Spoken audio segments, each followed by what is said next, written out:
Oh, you're like, are you still in the hospital? Where are you? No, I just got to the airport. We're headed back to Philly right now. Oh, you Me got, and damn.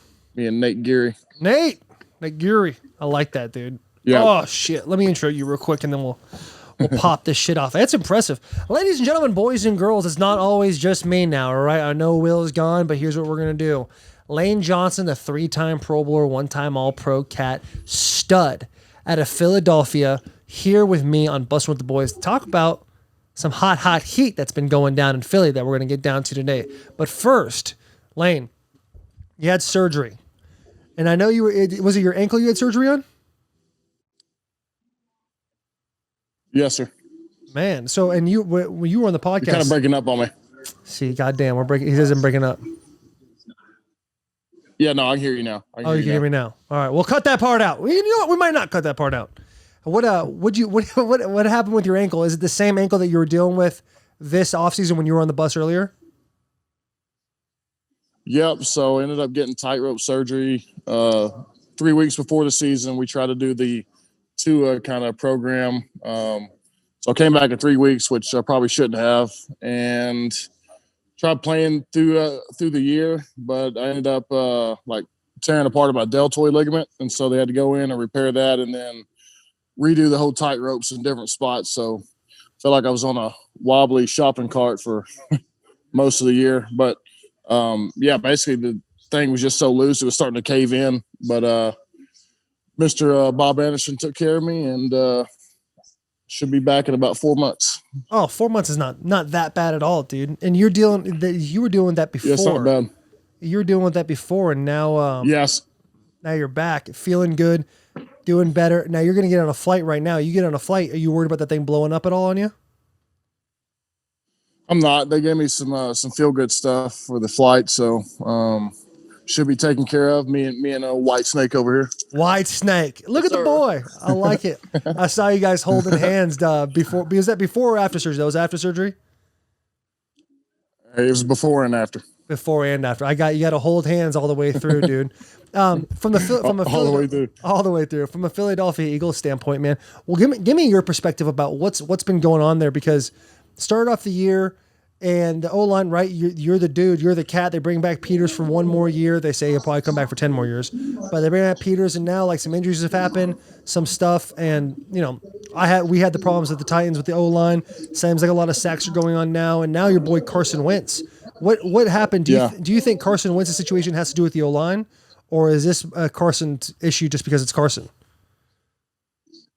I mean, it's kind of a whole variety of issues, but I mean, we lost Brooks before the season even started.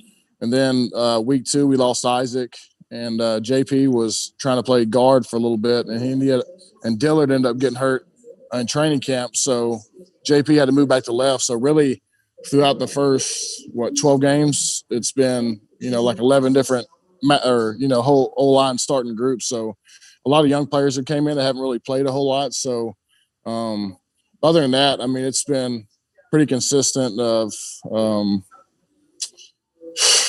really, I guess our offensive just rhythm isn't very good. There's times where we'll be efficient in the run game. But as far as our passing game goes, it just feels like it's just inconsistent and the rhythm's off as far as, what we're doing.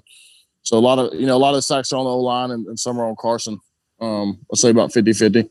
Wow, 50. I mean, it does. People don't realize a lot that it takes everybody, right, in protection. Wide receivers got to get open, quarterbacks get it out, and O-line's got to protect. Yeah, that's what they don't realize, man. It's a whole, culmination of everybody. Receivers run the right routes, right timing. I mean, there's so much that goes into it, and I mean, that. That's just how it goes. But having all these different offensive line matchups or lineups for the past 12 weeks has been different guy up every week. So from a standpoint, it's hard to get comfortable, I guess. When it comes to Jalen Hurts and Carson Wentz's situation, now did Carson Wentz 2-3 years ago as a MVP, having an MVP caliber season, tears his ACL, unfortunately, later in the season, and he ends up winning a Super Bowl that year. But, from then, and I don't know shit about quarterback, right? So this is me talking out of my ass, people saying he's taking steps down. I don't watch you guys because you guys aren't in the same division nor in the same conference. So I don't watch a whole lot of the Eagles. How do you think Carson, knowing him as a person, how do you think he's dealing with this situation, being the backup quarterback now? And what do you think can happen in the future? I think handling how he's handled situations all year. He's been under fire, and really, I think he's handled it well professionally. Obviously, it's not the situation he wants to be in, but as far as being a team player, want what's best for his team, he's that kind of guy. That's what kind of character guy he is. Yeah, man, it's a weird situation. We haven't really done anything, really all year offensively. We have some points where we shine, but really, it's been really inconsistent. And so, I think you may have watched some of the game the other day. You get a new quarterback like that who can, dual read, do some different stuff. It makes the defense do different things. So maybe it may open up the run game now because they may have to honor the zone read more, from the quarterback standpoint. And then, if a play breaks down, he's able to run and get a few yards. So with Jalen, I think the more he plays, the better he's going to do. I think this week will be the first, full week he's prepping as a starter instead of, taking second team reps and then getting thrown into the game. So, I think that'll be a good situation for him this week, but he's mostly been getting second team reps, all year. And then we put him in games, a few times, couple series of games.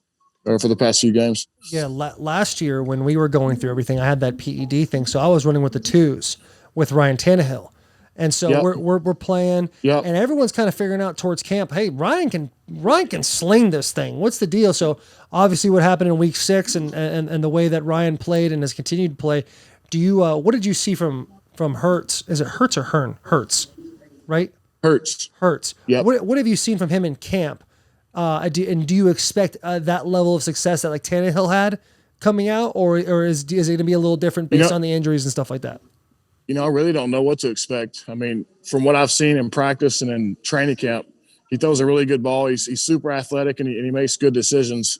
But really, it's kind of a weird situation, I guess, like, you had with Mariota and Tannehill. You really don't, from my perspective now, I really don't know what's going to happen. But, as far as, taking it serious and putting all the work in, Jalen's done that since he's been here. I think Carson has done a good job, leading by example. All those quarterbacks, they, nonstop workers. But really, I just think it's, when you get somebody new, the defense may not know what to expect. So you see like guys like Lamar Jackson, it takes a while for the league to catch up to some players. They may have a superb year one year, and then, it takes a while to catch up to them. But, they got the Saints this week. They're rocking and rolling. They got a really good defense, backs against the wall. So if there's a time to get anything going, any type of sparks going, this is a week. So with really nothing to lose. And you guys have done that in the past, right? Obviously, when Carson got hurt, backs were against the wall, ended up going to win a Super Bowl with the coach you have now. So it doesn't sound like you guys have been in that situation before. It sounds like you guys are in a, it doesn't seem like it's that hard of a thing for you guys to do, back against the wall type fight, scratch and crawl kind of thing. Yeah, and NFC East is just we're just so good this year. It's really competitive. So it's the most competitive league. Yep. If you win 5 games, hell, you may be in the playoffs. So that's where we're at, Taylor. Where do you guys stand at now in the playoff run? Are you guys in first, second, or third? I think we're in third. We were in first for a while, and we had that tie with Cincinnati, and so we were maybe a game and a half ahead of guys. And then over the past 2 weeks, we kind of let the Giants and the football team, rather, catch up to us. So I think I'm not sure who's 1 or 2 out of them, but I know that we're third right now. We're flying third. Yeah, but you guys are still in the driver's seat, man. You guys can go win a couple games. Definitely the Washington football team beating the Steelers was definitely a kick in the nuts, definitely in the divisional race, man. No, I don't think anybody expected that to happen. I think the Steelers needed that, though. Like, it takes the edge off of them where they don't have to be perfect. Yeah. You get beat by a team that's not expected to beat you. At least, may give you an extra chip on your shoulder heading into the playoffs. Getting no doubt. I think Eric Ebron tweeted about that today, how it was, they needed that type of situation. Let's say the Eagles don't make the playoffs. Yep. Who's winning the Super Bowl this year? So you're out of it, right? Like, and then just so you don't play bias them. Yep. It's hard to bet against the Chiefs, and then, really, you have a guy like Aaron Rodgers too who may sneak in there too. See what it's. he's the guy. It's kind of a dark horse. So I'm saying maybe these two teams. Yep, we definitely left out the Titans in that thing, but I won't hold it against you. It's a possibility. It's all right. People sleeping on us forever, buddy. Tempur-Pedic over there? They just stay sleeping on y'all? It's a Tempur-Pedic, dude. It's the top-notch one, too, man. It's all good. You know what people don't realize is that Tannehill was, I don't know if he's a Big 12 receiver or first-team All-Big 12 at receiver for like 2 years. Yeah. Had the most – people don't really realize that, what kind of athlete he is. No, I asked him before. I was like, you think you could still play a game at receiver? He goes, yeah, I think I could play one. He said the lateral is not as what it used to be, but that straight line speed – he can take off on folks now. He's sleepy. You know what I'm saying? He's sleepy. Hey, you know what's funny is that Josh McCown, who was 41 or 40 last year when he played with us, he played, I guess when he was with Detroit, he played a game at receiver. You should go check out the highlights. It's pretty entertaining. Dude, Josh McCown, was he on practice squad for a little bit with you guys? Or was that? Yeah, this year, and he got picked up by the Texans. So he was at the house. I don't know if he's coaching his son in high school football or he had a good gig going. Let's just say that. Yeah, I heard about that. And I do want to hear about it before I let you go because so he's on practice squad for the Philadelphia Eagles, but he didn't have to be at Philadelphia. He could stay in Texas or wherever he's from and coach his kid.